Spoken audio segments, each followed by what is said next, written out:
The lion remembers the forest. The lion in chains, to the bird that is captive a vision of woodland remains. One strains to the strengths at the fetter, in impotent rage, one flutters in flight of a moment, and beats at the cage. If the lion were loosed from the fetter, to wander again, he would seek the wide silence and shadow of his jungle in vain. He would rage in his fury, destroying. Let him rage, let him roam. Shall he traverse the pitiless mountain, or swim through the foam? If they opened the cage and the casement and the bird flew away, would he come back at evening, heartbroken, a captive for aye? Would come if his kindred had spared him, free birds from afar. They were wrought what is stronger than iron, in fetter and bar. I cannot remember my country, the land which I came, whence they brought me and chained me and made me, nor wild thing nor tame. This only I know of my country, this only repeat. It was free as the forest and sweeter than woodland retreat. When the chain shall at last be broken, the window set wide, and I step in the largeness and freedom of sunlight outside. Shall I wander in vain for my country? Shall I seek and not find? Shall I cry for the bars that encage me, the fetters that bind? It's Captivity by Amy Levy. So we return now to not a particularly fun scene in our last episode. After a pretty fearsome chase, starting off with Yakim, fresh from the battle against the coalition states, the few remaining juicers find themselves trapped and stranded when effectively toxic fuel, or at least sabotage fuel, was found in their engines, and the majority of the caravan was unable to return to Dodge City by vehicle. Yakim drove up ahead, stopped by the Finoti rancher's house to let him know that there's probably a small juicer army on its way. Reported back his findings to the rest of the juicers using his radio, telling him not to loot anything before setting off. He determined he was trying to head back towards Dodge City to see if he could find out any more information. But along the way, he encountered something that nobody on this continent wants to find. One of the infamous Splugorth slavers, the floating barges, the mystic eyes, the biomechanical, almost melded creature that just comes from nightmares. Multiple tentacles, eyes completely sealed shut by some biomechanoid machines, and magic suffused throughout all of it, accompanied by the three pretty much assassin-like blind Alteran women who always accompany these vile creatures. They gave chase, destroying Yakim's car, sending him on foot with a couple of wounds. He managed to kill all three of the blind women, but could not seem to puncture through the shield well enough to do more than just one simple glancing wound before the slaver finally shot him. A stun bolt went through him. His body fell limp, his weapon useless by his side. And that is where we're going to return. We're going to start off with a chaos factor of 7, which does not speak well, but it definitely seems appropriate right now. So we're going to roll to see if we have an expected scene. Not that I know what that's going to be. So that is a 3 on the expected scene. That is rolled under. It's an altered scene. Let's take a look here at what the scene adjustment's going to look like. A 4, increase in activity. Oh shit, okay. What increases when you've been taken captive by some of the worst creatures on this continent? Well, what we do is we roll on a table.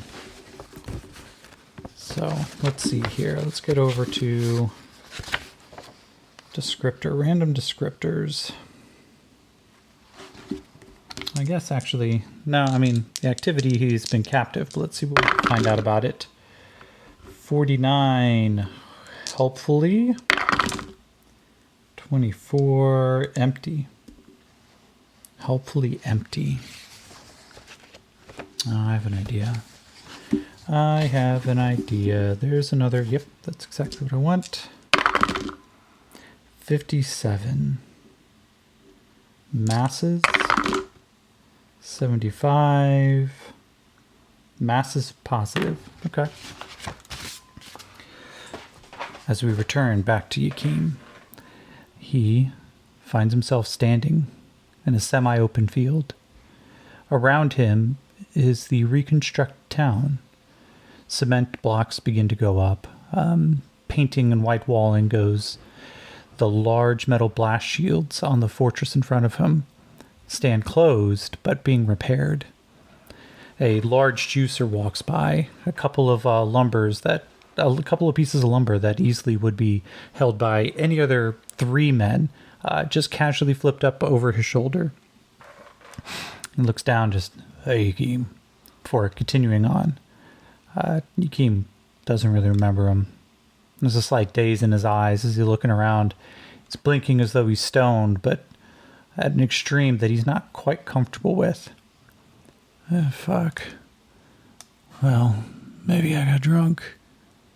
Julian's always wanted to get us all drunk. He says it's a hero's reward. He starts scratching the back of his neck before he looks around again. Maybe I should help out. And he begins to take one stumbling step forward and forward and forward. As Yakim moves with just kind of a weird bodied limp, he goes, "Why the fuck did my leg hurt? Oh, I remember now. I must have tripped." He stumbles forward again, moving, and he looks up and he sees, let's see here, character list, it's down to a D8, whoops, 4, and now let's roll a D10, where he bumps into a group of partially armored, but look like just rough and tumble civilians almost. And as Yakim kind of glances over to him and goes, "Hey fellas." A couple of them stumble by. He goes, "That's funny. You all look like hyenas." And sure enough, as his vision kind of clears and he blinks away, quite a few of them look like these bipedal hyenas with 4 ears. A larger one, larger than the rest. Bionic implants all over her. She kind of nods and blinks, one bionic eye turning kind of a twinkling red before she steps forward and he sees that there is like a 2-inch hole in her sternum. "Oh, you should get that looked at. Whoa, things are slowing down like I'm on the juice, but nothing's slowing down. People are going faster." Sure enough, the entire campsite seems to move with the speed and rapidity. And then he kind of blinks his eyes again, and they seem to reset a little bit. And he goes, "Oh, hey, you're Grellock, right?" And a skeletalized hyena face kind of patters forward. Its jaw doesn't seem to move, but a voice emanates from it. "You need to keep moving." "Oh, all right." He stumbles forward just a little bit. "Okay, well, I guess I need to keep moving." He gets shoved from the back and steps forward. He's like, "Hey guys, no need to shove." And he moves with a halting step again. The scene kind of resolves a little bit as we begin to see what's actually going on.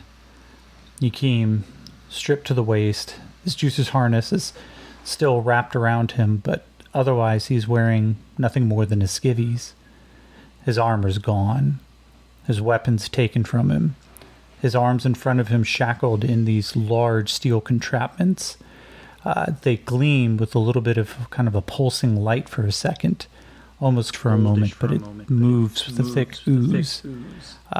He tries to lift and spread his arms apart, but then before they get more than a couple inches, they suddenly clink back together as though driven by magnetism. He glances around, and as we kind of see this Yakim busted and battered, his left eye swollen, his rib cage bruised heavily, and a fire burn across his right thigh. We also see attached to the back of his neck, where he was itching in this weird dream state, a thick, black, pulsing bulge. It looks akin to an alien tick or some form of fungoid-style movement that has just been clipped onto the back of his skin.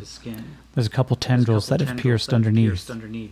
And as he kind of glances around, it shifts to make sure that it stays just in the right spot, attached just to the outside of his spinal column.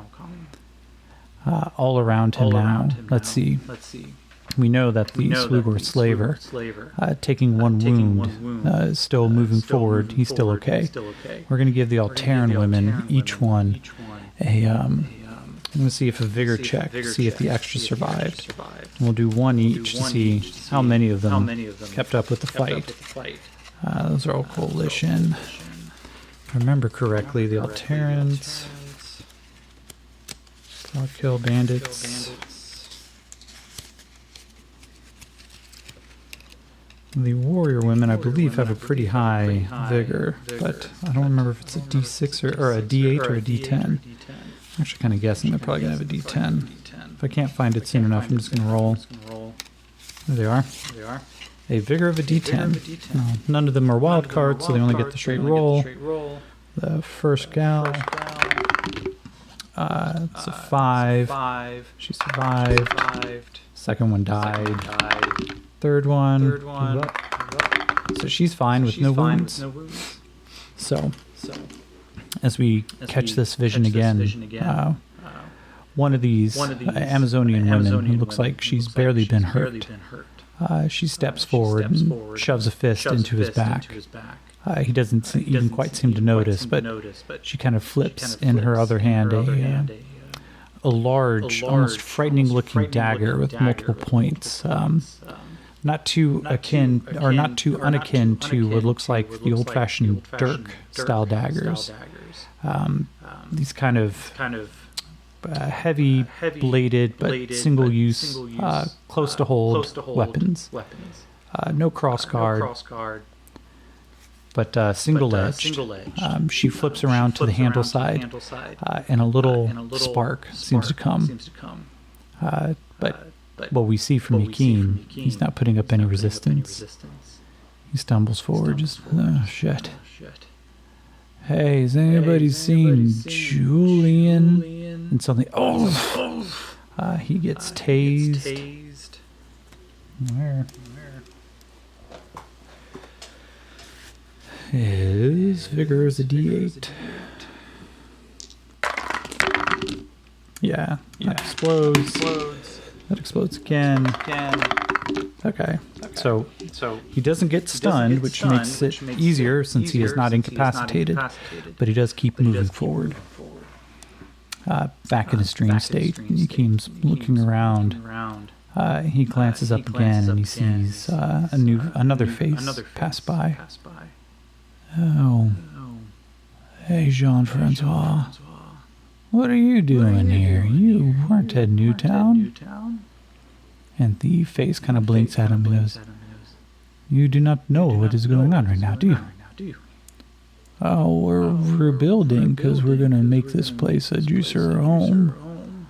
I mean, nothing bad ever happened here, but we deserve a home, right? Those of us who left. Why did I leave? And the ghost Jean-Francois goes, you are a bigger fool than I left you, Yakim. See, I'm not here. I am, how you say, I am some form of projection, yes. And I think that more than likely it is the biocomp attempting to keep you alive and going. I think it is so pumped you full of psychotropic medications that your brain is probably going to turn to mush if you don't just bliss out. He goes, no, my biocomp's working just fine. See? It's working so fine that I feel kind of hot. It's hot out here. No, Yakim. You were dying. Goes, dying for some water. And where the fuck are my clothes, man? And he blinks and Jean-Francois is gone. That was weird. I didn't meet him until after. After what? Oh well. The movement continues forward. This stumbling, halting approach throughout the rest of the night.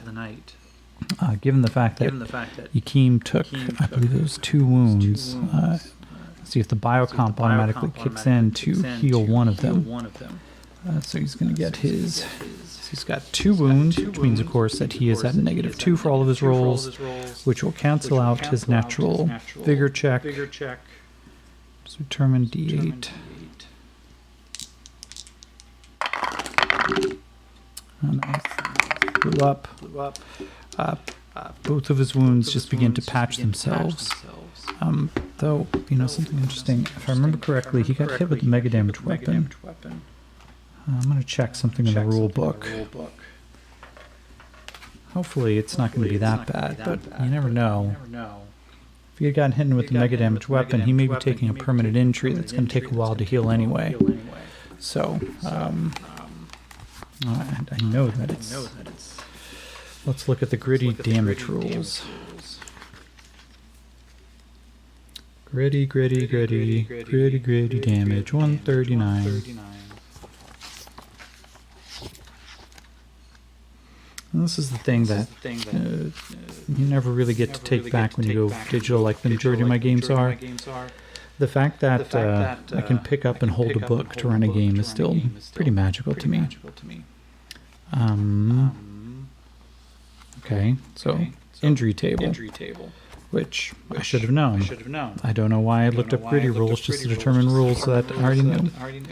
Which one's the injury table? 95. Okay, 2d6.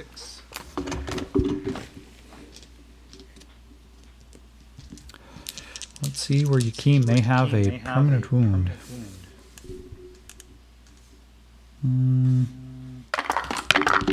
7. He took a shot to the guts. 4. His vigor is reduced by 1. Okay. So that's kind of like a bullshit catch. That sucks.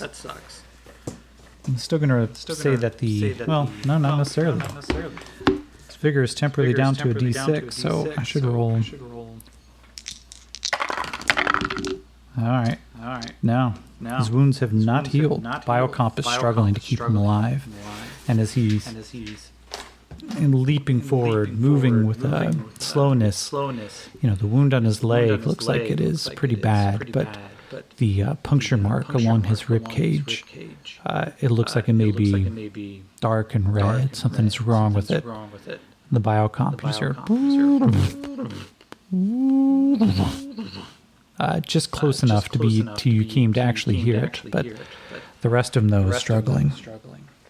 He moves forward. One of my hands feel heavy. The Splugorth kind of looks back at their new prisoner.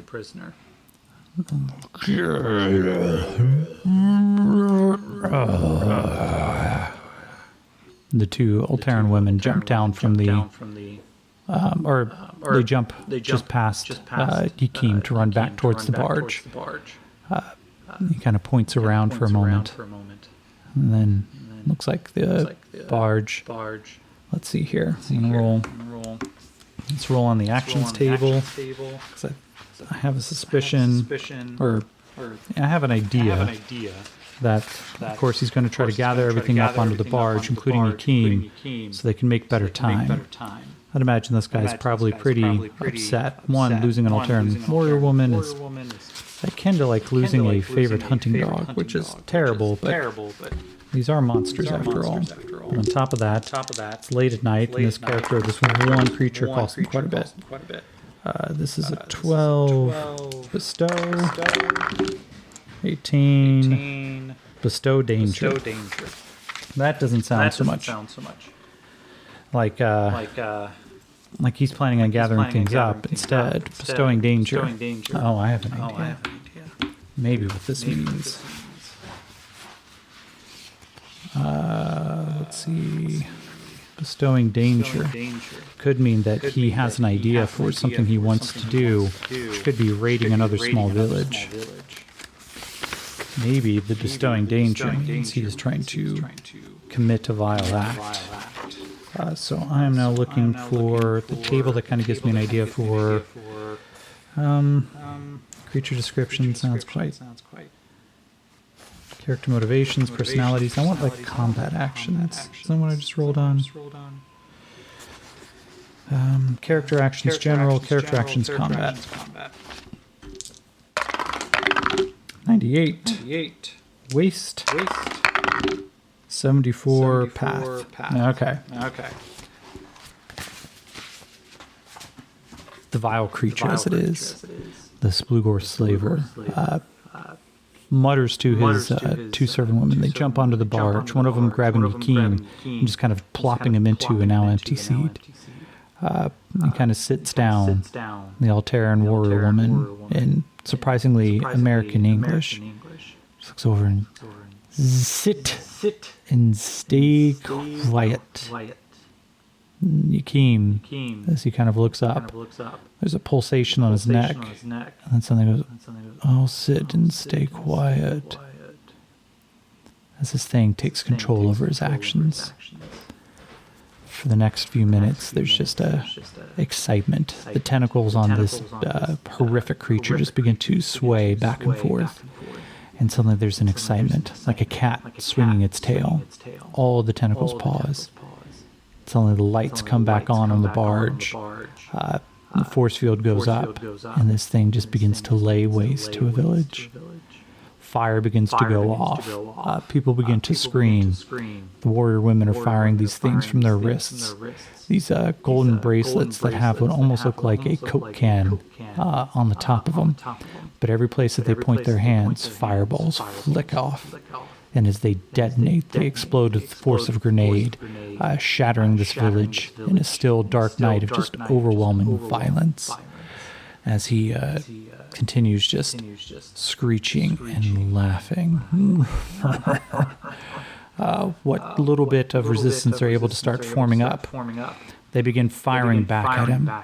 It goes overwhelmingly against their favor. But as these people fight for their lives against this vile creature, the fight doesn't last long. Yakim, in his dream state, hears the gunfire, hears people begin to scream, and suddenly he's transported back. At the end of the fight in Newtown, they had come back up to the surface. Yakim, by the scruff of the neck, held a scientist. In his other hand, he held the severed arm of what looks like a gray-skinned juicer. The other juicers that are around are still in the process of fighting. There's shouts and screams. There's explosions beginning to go off. Yakim remembers. In his history, he finds himself slowed down, watching every second of it as this black, cancerous tumor on the back of his neck just pulses. He's like, that's not what happened, but that happened. He watches in slow motion his own form, younger, holding up this severed arm, throwing the scientist down onto the ground. A group of them just go, oh, fuck, is she one too? Like, no, she's just a scientist I brought up from below. Some of them coalition eggheads. She was telling me what the fuck this is. Do you know what they've been doing to us?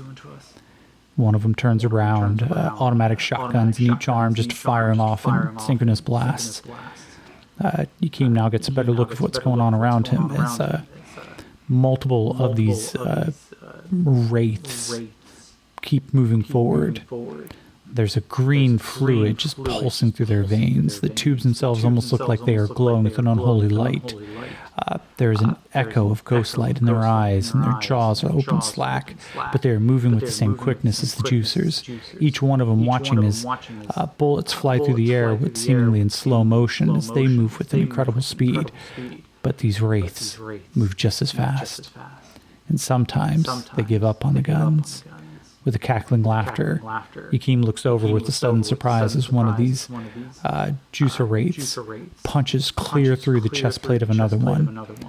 As he kind of looks up, there's a surprised look on this man's face, and the wraith just begins to laugh. He pulls his teeth back in a rictus smile, lunges forward, and then begins to tear the juicer harness off the still living but dying juicer. as the spray of both blood and vermilion fluid begin to fill the air. The wraith just begins to cackle. Life was wasted on us. Now it's our turn to come back to the surface. What the fuck? He quickly picks up his assault rifle and begins firing wildly as the other shots begin to ring out. Yakim starts running backwards. The scientist is now right behind him. We didn't know. We didn't. Shut the fuck up. We gotta find Julian. We gotta find Julian right the fuck right now. He runs forward, the gun just going off in his hand, almost of its own volition. He's looking around. A lot of these creatures just move forward. He spins to watch as two perfectly placed shots in the middle of the chest of this creature doesn't seem to even faze it. Just kind of looks down at the still cindering holes in its chest, and then raises its own gun. When Yakim kind of comes back into his revelry, he hears that hot, the flames begin to lick up. The sound of death and decay is still around him, but he's not fully aware of it. Yakim blinks. There's an orange glow across his face. Oh, that feels warm. As the slaver picks up two more corpses. The nasty creature that it is lifts one of them up and sinks its teeth deep into the shoulder of this no longer living creature. There's a wet slapping noise as its teeth just keep pulling chunks and chunks off. And Yakim just goes, oh man. Has anybody got like maybe some rice and beans or something? I'm kind of hungry. So we will move on to the next scene. I'm going to leave it at a chaos factor of 7 until Yakim gets out of this. We'll go to Fate Chart 3. It's another interrupt scene. Scene adjustment. To add a character. Okay. Let's take a look. Which character are we going to add? Oops. So that is on the 4 side. Let's grab a D10. 6. No, I thought they were dead. So the bandits are long gone. So instead, we're going to have a new character. Okay. But this kind of makes sense a little bit. Keem in this semi-surprise state comes to as the morning is still already risen. He kind of looks around and just oh, hey, who are you? And okay. The 6. Okay. Let's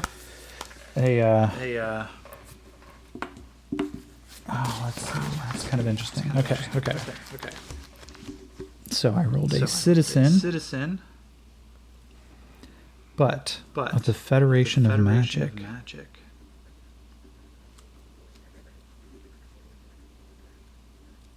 Pretty far out here for a Federation of Magic citizen to be there. Let's take a look.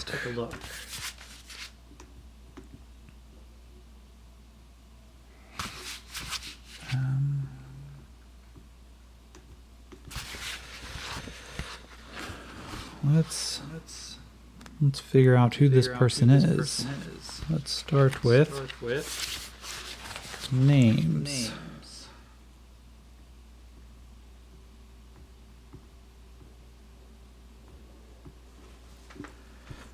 That's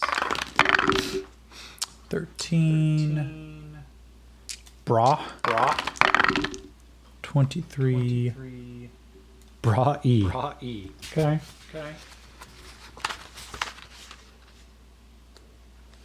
Let's actually, I'm just going to modify it. This is Brody.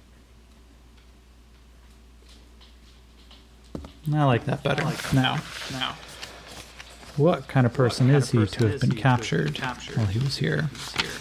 So we'll go over character skills. 6 assist, 31 domestic assist. Okay.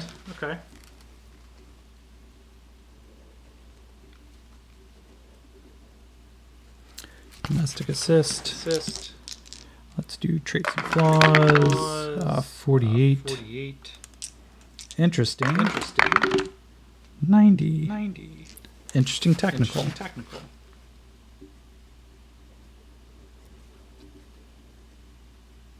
And now, character identity. 28, which is entertainer. 57, lost entertainer.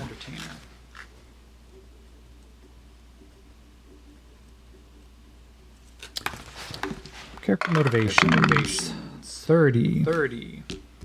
Free. 21. Free enemy. Well, no shit.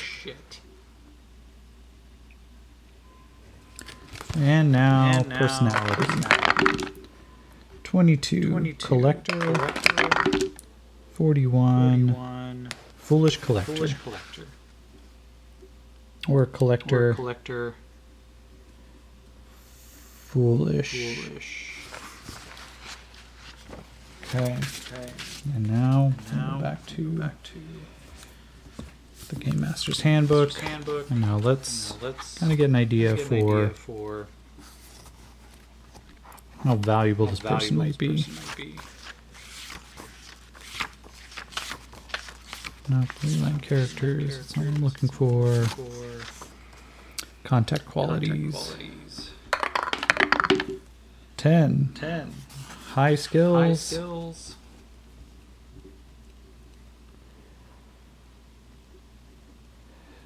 Fair availability.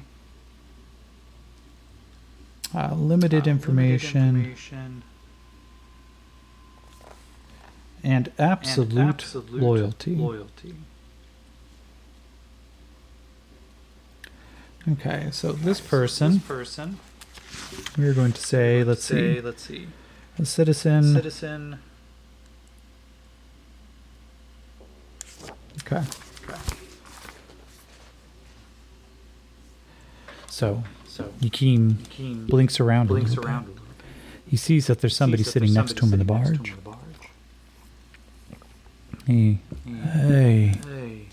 have you met my friend Tawny? And Brody glances over and goes, I don't know. Am I Tawny? No, you don't look like her. You're not a side stalker. And this new character. Wait, is there a side stalker here? Oh, fuck me. No. Okay. No. And these two begin to babble at each other like toddlers talking about the first time. Hey, did you see the sun the other day? Oh, yeah, man. I saw it. It came right up over that way. As he points over towards the giant creature in the middle of the barge. I'm going to have to come up with a better accent than boring old Brody here. And Yakeem just, oh yeah, man, I saw that too. The warrior women come up. One of them drags Brody in the other direction. The other one kind of looks down at Yakeem. And then she begins to kind of like drag a hand along one of the harness wires. And then she begins to babble in a language that Yakeem doesn't quite recognize. Sika? Hitsu? Tikya? The slaver just begins to laugh a little bit. The other ulterior warrior woman has a stony face. And as they continue moving forward, we are going to say they are going to be going off track here. Our scene adjustment. See, the problem right now is that this expected scene is nowhere near my expectations. The Creature continues moving throughout the night. Let's give Keem another... yeah, he's going to do another healing check. With 2 wounds. No. The wound in his chest looks nasty. However, the Splugorth creature watches it begins to bind up one of its wounds. Yeah, completely healed. No wounds remaining. One of the warrior women is now poking through the collection of gear that they got from Yakim. His armor just kind of lies there in a boring heap in comparison to what they are wearing with these seemingly magic amulets, wide belts, gleaming and sparking with arcane magics. And the Splugorth himself seemingly just donned with creature abilities that just put a techno-wizard to shame. And as they continue rolling through the countryside, we now see that they are no longer in the relative flatlands of Kansas. They've moved past towards a wide river, thick and black. It moves downstream with a swiftness. At its widest part here, it is easily half a mile wide. The Splugorth slaver looks around, or moves its head around, eyeless as it is, sniffs the air.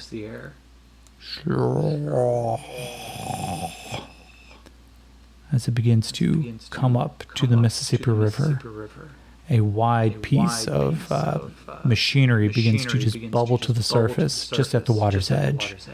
It parts almost with a unnatural, uncanny ability to sense its location. And as he moves towards it, doors open. Well, actually, I have... Let me be just a nerd for a second, and...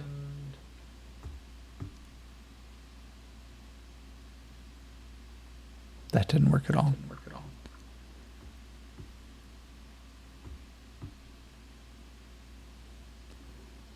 As the door begins to slide open, the darkness underneath begins to glow with an eerie blue light. It sparks at the corners and then just connects, just one after another. The creature begins to hover underground before the doors close behind them, and the waters of the Mississippi River begin to flow back over the secret entrance. That's where we're going to stop. Thank you, everyone. We will continue on with whatever happens to Yakim on the next one. Good night.